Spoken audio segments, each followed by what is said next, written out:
নমস্কাৰ বন্ধু বান্ধৱীসকল, আশা কৰোঁ সকলো ভালে আছে। আজি বতৰ ডাৱৰীয়া, তাতে আকৌ দেওবাৰ দিনটোত বাৰু গাহৰি মাংস নাখালে কেনেকৈনো হ'ব, নহয়নে? তো আহকচোন তেনেহ'লে মই গাহৰি মাংস কিদৰে বনাই খাম। আৰু প্ৰথমতে মই গাহৰি মাংসখিনি নিমখত দি ধুই ল'লোঁ। তাৰপৰা কুকাৰত এটা বা দুটা হুইচেল মৰাই ল'লোঁ।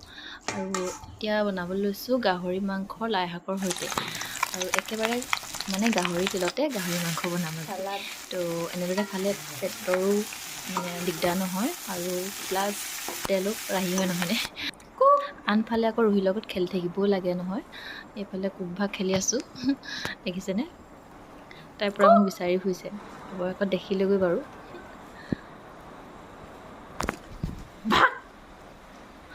আৰু এয়া মোৰ হৈ গ'ল গাহৰি মাংস।